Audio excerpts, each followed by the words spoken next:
Hello everybody, and welcome to Pokemon HeartGold.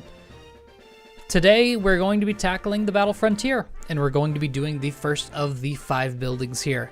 We're going to be starting with the Battle Hall up here in the top left, mainly because it's the most simple and gives you a pretty good idea of what's to come. So I do have a special team for the Battle Frontier that I made here. I wanted to come up with something that would show off Generation 2 Pokemon, kind of demonstrate the meta of the generation, and also be good. So it was pretty difficult to get all 3 of those together, but I think I have something that works here. So the team is going to be Tyranitar, Gliscor, which is currently still a Gligar, and Zapdos, which I know isn't a Gen 2 Pokemon, but hey, it'd be cool to use legendary Pokemon. So each of these Pokemon are trained to be competitive. And what that means is they have a beneficial nature. You can see it's an adamant nature up there. So it increases the attack stat and lowers special attack. And they also have been EV trained. And I'm going to explain what EV training is. Basically, there are these points you get every time you knock out a Pokemon. And these points will increase your stats. It's not anything to do with leveling up or experience. It's EVs. A Pokemon will usually give EVs according to what its best stat is. So say you take out a Magikarp, it's going to give you 1 speed EV because it is very fast. Once you get 4 EVs into a single stat, that equates to 1 stat point at level 100. Thus, 8 EVs equates to 1 stat point at level 50, which is around where we are here. I am using a level 50 team, by the way. Gligar's 50, Zapdos is 52. Doesn't matter that they're different levels, don't worry about it. So basically, you can max out each of your EVs at 255. However, there's no reason to do 255. You want to stop at 252 because that's the closest round of 4. So, I have given Tyranitar full attack EVs and HP EVs. So it is a tanky attacker. And that will equate to, I don't know, some amount. You can do the math. 252 divided by 8. That's how many stat points it added on to Tyranitar. And if you're curious about the exacts of the nature, it gives you a 10% boost to the increased stat and a 10% lower to the lowered stat. So you can see the Tyranitar here. It's the only one that's really complete at the moment. The others have some evolving and some moveset changes to do, but it doesn't matter right now. Don't worry about it. So I have the Tyranitar here. It is a Rock and Dark type, and it has the ability Sandstream. This is important. You see that special defense stat of 128? Yeah, it's actually about 190, because what Sandstorm does is it'll increase the special defense of a Rock type by 50%, which is crazy good. It's Rock type's biggest weakness is usually their special defense, and that's going to be make Tyranitar quite the special tank. It has the moves Stone Edge and Earthquake, which are a must-have, Crunch, and Payback. Now, Payback is probably going to be changed out for something later, but it's what I got right now. Moving on to Gligar, it has the ability Sand Veil, which increases its evasion in Sandstorm, so you can see the synergy there. It is a flying ground type, and it has also adamant nature because it's the best I could get. I know it's meant to be more of a tank, but I bred for hours, and this is the Gligar I got. It needed to have the ability Sand Veil and a beneficial nature, and this is what I could get. So Gligar is a bulky boy. You can see that even unevolved, it has a better defense stat than Tyranitar, and once it does evolve, it's going to be absolutely ridiculous. I gave it the item Shell Bell just for a little bit of healing. I don't actually have leftovers, and it has the move Feint Attack, U-Turn, Roost, and X-Scissor. The only 2 moves that I'm going to keep are Roost and X-Scissor. The other 2 need to be changed out. One's going to be Earthquake, and the other I haven't actually decided on yet. So I'll figure that out at some point. But it is EV trained in HP and attack, once again. I think attack and speed are split. So I have like 252 in HP, and then attack and speed probably have about 120 each, so I wanted to split that just so it could outspeed a few things, but doesn't need to be full speed. And then we have Zapdos, which might seem a little weird, but stick with me here.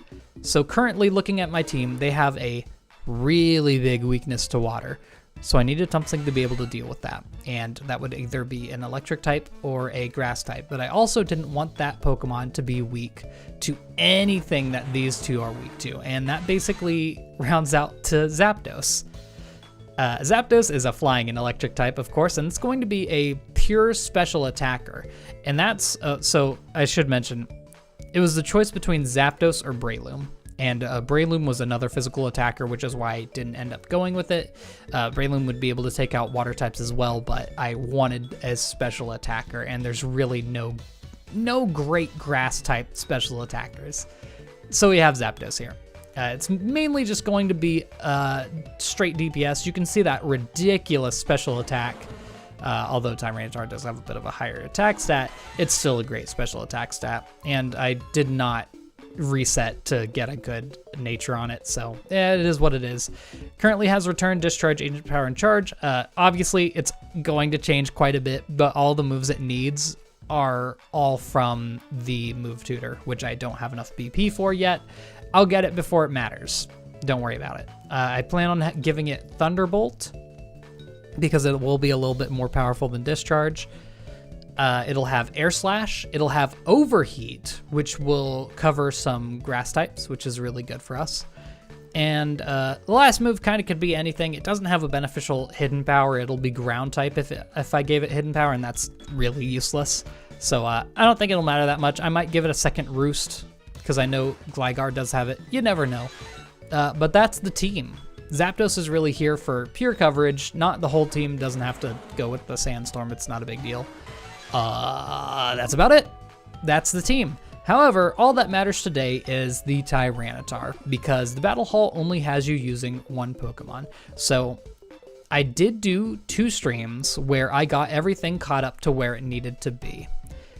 Normally, you'd have to go through each of these facilities multiple times to get to the Silver Print, but I did all of that in a stream. So right now here in the Battle Hall, I already went through 4 times, and on your 5th time, you will battle the Tycoon, which is the boss of the area. And so we're already ready.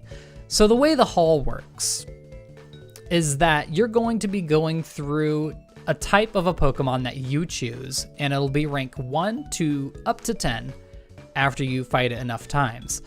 The Pokemon are extremely weak, and then they eventually get extremely powerful, going up to rank 10. This is the easiest area to Silver Print, but it's the hardest to Gold Print. So it's a little bit awkward in that way. I absolutely would not go for a Gold Print with Tyranitar here, because it does have a glaring weakness to fighting, but it's good, so I'm using it for the Silver Print. There's not really anything notable that happened in the stream. It's really just me absolutely demolishing weak Pokemon, so let's just get into it. So, as of now, I have done 40 missions, and note, you do have single battle and double battle. Double battle might be a little bit easier because you're able to cover your own weaknesses. Otherwise, I would recommend something like a Salamence, which it can cover its weakness to ice with rock or fire type moves. Tyranitar kind of doesn't really have anything like that. It doesn't have a single option to cover fighting type, which is why I would not go for the Gold Print. Every Pokemon is going to have its own score. So right now, if I were to do Gligar, it would start back from 0. So I have to stick with Tyranitar here. And you'll notice if I try to choose anyone else, nothing. So just Tyranitar. It shouldn't be a problem. And I will save the game. Note, it will force you to save the game in between every attempt. So you cannot cheese it unless you are using an emulator, which, why would I ever do that?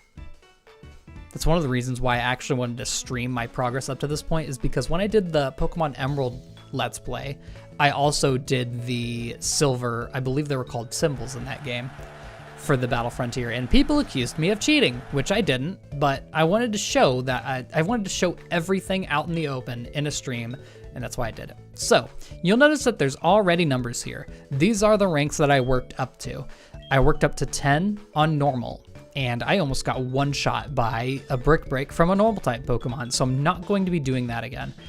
Just to give you a little bit of, just to show it off a bit, I'll do a rank 1 in Fire type, which I obviously have an advantage of over, and then I'll do the rank 8 Bug type, just to show you the difference. I collect and battle Pokemon. Yeah, there's a few set trainers that you're going to encounter a lot here. I think it's somewhere around 20 different people. Yeah, that's a Charmander. So this is what they call a Group 1 Pokemon. Group 1 Pokemon in the Battle Frontier are completely unevolved. They don't have to be low-leveled. This is really the only place that does that. You'll notice I'm actually level 55 and not level 50.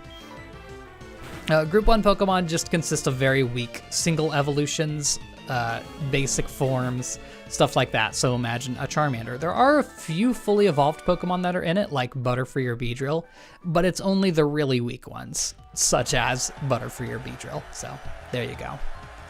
And obviously that was just an absolute smackdown. Now I'm thinking about it a little deeper. If I were to go for the bug type, I don't want to lose here, obviously. If I were to go for the bug type, there's a possibility that it could be Heracross. And I think Heracross would be able to one-shot me. Let's go for the poison type. I think I should be able to deal with whatever they throw out because I have Earthquake. I think it's pretty safe. The only poison and fighting type in the game is Toxicroak, which even then I should be able to one-shot it. I don't think it would outspeed me. I'm gonna do that. Let's just pray it's not Toxicroak, basically, or else this is all for naught. So I'll show you the difference between a low rank and a high rank at the very least. I believe this should be a Pokemon from Group 2. It indeed is. So Group 2 is going to consist of a lot of mid-evolutions, such as Roselia here. Think Charmeleon, Weepinbell, Pokemon like that. Not super powerful, not super weak. I think there's a few single-stage evolutions like maybe Tauros or Miltank in here as well. Yeah, it was still one shot. You can see it's a little bit higher level at 47, but it's still not up to mine. I believe the only time you're going to face the same level as yourself is a rank 10 match, which I'm not even gonna do because, listen, I'm trying to win. I'm not trying to show off. If you were doing the gold rank though, you would have to work up every single type to rank 10 because you need to do 170 fights in a row. For the silver front, you only need 50. So that's what I'm going for. Anyway, so there's something about the Battle Frontier in Generation 4 that I'd like to talk about that I think is really good. So even though there's not nearly as many facilities in the Generation 4 Battle Frontier as there were in the Generation 3, I believe these are a lot higher quality. And let me explain. So I believe every single factory, and there's not like any official source on this, this is just my own thinking. Every single factory, not factory, but facility, there's a lot of F words in the Battle Frontier in Gen 4, teaches you a different concept. So for instance, here in the Battle Hall, you go against a lot of different types. This teaches you type matchups, and not just, you know, basic type matchups that you probably already know at this point, but, you know, say you're going in with a, we'll say an electric type Pokemon, and you keep choosing water type, because obviously you're going to demolish every water type, right? That makes sense. Well, what if you come across a water ground type, like Quagsire or Swampert? This facility helps keep you on your toes and make you aware of any counters that you might have, even if you think you'll counter it. Oh, Shedinja. See, this would really suck to come across if you didn't have anything to deal with it. Shedinja can only be hit by a super effective attack. Luckily, I have 2 of those in Crunch and Stone Edge. Just gonna go for Crunch because it's 100% accurate compared to Stone Edge. Stone Edge is 80% accuracy, but it's 120 base power. Plus, it has a high crit rate, so it's very powerful. Or maybe it's not 120. It could be 100 or 110. I'm not sure about that. Maybe I should have studied. Anyway, this does a really good job of teaching you all of those weaknesses, because once you do get to the rank 10 matches, they pull no punches. Like I said, I almost got one shot by a level 9 normal type using a fighting type move that it wasn't even proficient with. So it can be scary. I believe it was a Snorlax and it used Brook Break. I went down to like 4 HP. It was scary because at that point I had a streak of like 35 or something. So yep, that's what I think the Battle Hall is good for. Each of these different areas will teach you something different, and it's all useful. And then you look at like, you'll look at the things in the Generation 3 Battle Frontier, like the Battle Pyramid, and it really doesn't teach you anything about competitive battling. And back then, I don't think there really was enough of a scene for it to like be anything important on anyone's minds, but in Generation 4, that's when it really started to pick up, and Pokemon started doing official VGC competitions and all that. I think the C in VGC stands for competition, but I said competition anyway. Who cares? So they really went all out with all this, and unfortunately, HeartGold and Soul Silver is the last game to even feature a Battle Frontier. After this, it's pretty much only been Battle Towers, which is included in the Battle Frontier anyway. I can think of Generation 6 and 7. No, Generation 6 had the Battle Mason in both X and Y and Omega Ruby and Alpha Sapphire. Generation 5 had... That's a Torchic, by the way. Hello. Generation 5 had the Pokemon World Tournament, which is a lot cooler. Or it was the Pokemon World Championship, I think. Which was a lot cooler, but it was basically still just a battle tower where you could fight, you know, previous gym leaders or champions. The Generation 7 version, which would be Sun and Moon, basically the exact same as the Pokemon World Championship, except it had a little bit of battle tower sprinkled in there. You kept going until you would eventually fight a notable figure like the champion of the Sinnoh region, Cynthia, or Red or Blue from Generation 1. And then Generation 8 just did another battle tower. And it's super easy too, because they give you rental teams in that game where it's overpowered, but still, that's besides the point. Hey, I know Macargos. I know that I can one-shot this dude with a 4 times effective attack. Yeah, so I believe Macargo here is classified as a Group 2 Pokemon, and we're probably not going to see it in this run, but if you're to do 9 or 10, rank 9 and 10 are both Group 3 Pokemon, which, well, actually rank 10 can be a Group 4 Pokemon, but we'll go over that in a second. Group 3 is going to be fully evolved Pokemon or very powerful single form Pokemon. Think all of the evolved starters. Meganium would be a Group 3 Pokemon. Any pseudo-legendaries like Tyranitar, which I'm using, is a Group 3 Pokemon. Metagross, Dragonite, Salamence, all of those are Group 3. It's easily the most extensive group out of all of them. Also, there's a few single forms like Kangaskhan is a Group 3 Pokemon because it's very powerful and it gets Double Legend. It'll absolutely knock the block a tower off of anyone who comes into contact with it. Vulpix here is a Group 2? It might be Group 1, because I want to say Ninetales is Group 2, but I'm not sure about that. Ninetales could be 3. And then you have Group 4. Group 4 would consist of legendaries. It doesn't really matter how good or bad they are. All legendaries are in Group 4. Even though, like, you know, Regirock is not really that good of a Pokemon, it's still going to be in Group 4 because it's a legendary. It'd probably be fit into Group 3. Just barely, though. Let's go Electric because I have Earthquake. We're almost done with this. Yeah, and Zapdos obviously would be categorized as a Group 4. And needless to say, there are banned Pokemon, but it's not all of the legendaries. It's more so the more powerful legendaries. Ho-Oh and Lugia are banned because they are way more powerful than Zapdos and Moltres in them. Mewtwo, easily banned. Any mythical Pokemon like Mew or Jirachi are banned. Does Magnemite have Levitate? No. I always get that mixed up because, you know, it's literally sitting there floating. But no, they get like Magnet Pull and something else. Maybe Static? Doubt it. I don't know. So yeah, there are banned Pokemon, but just not the ones I'm using. If you're using any Generation 3 legendaries like Kyogre, Groudon, or Rayquaza, those are all banned, but Latios and Latias are not. This is actually battle number 10, so I believe this is the special one. No? Is it after it? It must be at... Oh, no, here we go. I was so confused for a second. Excuse me, please hold on a moment. In recognition of your remarkable winning streak, our Frontier Brain is demanding a match with you. Actually, you have no choice. You must battle our Hall Matron. So, when you do this...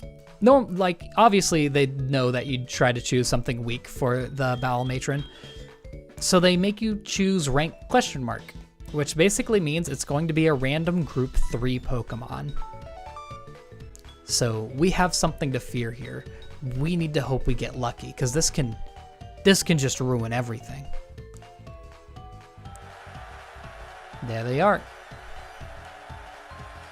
Ugh, my hands are sweating, despite the fact that this is probably the easiest silver spot to get. Like, you do need to get lucky.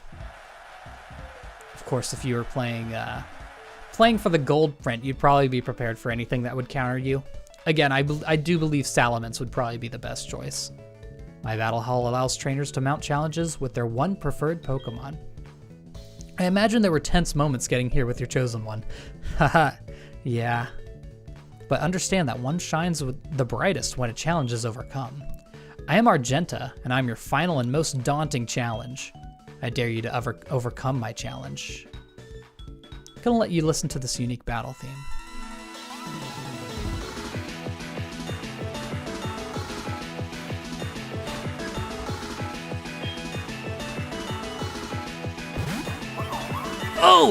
Oh, it's a Group 4 Pokemon, okay. I mean, I'm gonna win easily enough, but still, this theme is really good. I feel like I have to talk about this. So I got extremely lucky here. Now, correct me if I'm wrong. I don't think I'm wrong. I believe it can be just randomly Group 3 or Group 4, and I just happened to get very unlucky here. I mean, I got unlucky with the fact that it's Group 4. Obviously, Mesprit is probably the best Pokemon I could have possibly come into contact with here. Due to it being a Psychic type, it cannot hit me with any stab due to me being a Dark type, and I'm probably gonna one-shot it. Yeah.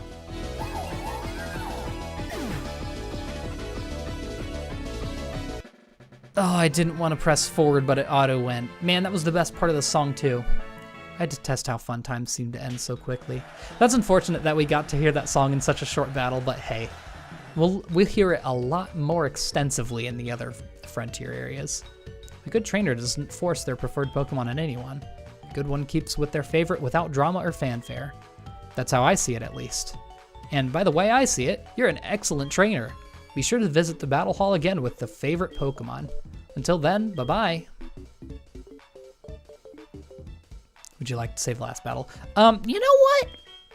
A boy just might. If I ever use that weird, like, people keep commenting it all the time because I said so many times that the Wi-Fi is down for this game, but there is a server you can connect to. Just in case I want to show off the fact that I went against a Mesprit, luckily, with a Tyranitar, and I got 20 BP. That's actually great. So I'm gonna show something off really quick, because I have a lot of time here at the end. That went a lot quicker than I thought. Yeah, so that's the Battle Hall. Again, it's easily the easiest silver print, but if you're going for the gold print, make sure you are prepared. And I do want to mention, actually, on top of that, if you want to change your Pokemon's moveset in between rounds, by all means, go ahead and do that. Oh no, I forgot to mention something. Okay, so yeah, let me show you something. So if I go into summary here, you'll see there's a little face next to Daisy there. I got a little thing called Pokerus. Pokerus actually affects EVs, so this is a good time to mention it after I just explained them. Pokerus will double any EVs you get, like absolutely any. Unfortunately, it did not get transferred onto the 3 Pokemon that I was EV training. You hate to see it. It's literally the 3 in the party that weren't the ones I was EV training, but what will you do? So Pokerus will just completely randomly show up on one of your Pokemon, and it'll then be transferred between all the Pokemon in your party. I guess not all of them, because I wasn't that lucky, but unfortunately it disappeared for me before I caught it. But if you put a Pokemon with Pokerus into the box, it'll keep it forever until you pull it out again, and it eventually goes away. So you want to transfer it between as many of your Pokemon as you want so that you get those increased EVs. It's not that important, but it's just a really cool rare thing, and that's why Professor Elm was calling me. And I realize now that by going into the menu, he's not going to be calling me anymore. Well, maybe he'll call me between now and the time that I wanted to show something. So with that BP, there's an item that I want to get here. So the reason I don't have a Gliscor yet is because there is only one way that you can get a Gliscor in this game, and that is by getting 48 BP, go over here to the fighting items, and get the Razor Fang. I need to equip that to Gliscor and then level it up. And actually, I don't remember off the top of my head if it needs to be leveled up at nighttime or if it can be anytime, because I know if you get the Razor Claw to evolve a Sneasel, it needs to be leveled up at nighttime. So I'm actually going to make sure that I have that straight before I go for this. But yeah, that's the only way in the entire game to get a Razor Fang. And it kind of sucks that you can't catch a Gligar in the wild holding it, which is normally how that works for evolution items, but not in this game, I guess. So now that it's holding that, I'm going to make a quick check to make sure I'm straight on this. Okay, well, I checked, and it does need to be leveled up at nighttime, and unfortunately, it's literally 13 minutes before it's considered nighttime. What a shame. Well, in that case, I'll show it off in the next video if I happen to be recording at night, which I will need my Gliscor for, so that's actually very fun. You get a huge amount of BP for beating the Frontier Brains, by the way.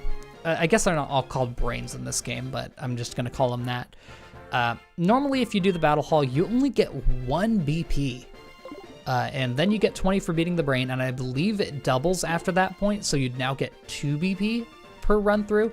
So it's actually the worst for BP grinding. If you want to BP grind, I would recommend going to the Battle Factory because it gives 5 a pop at the beginning. And of course that number only goes higher. And I believe the Battle Tower gives 3, Battle Castle gives 3, and Battle Arcade, I want to say 3 as well, but it might actually be 2 because it's a little bit easier. Anyway, see you all in the next episode when we take on yet another Frontier facility. See you all then, and goodbye.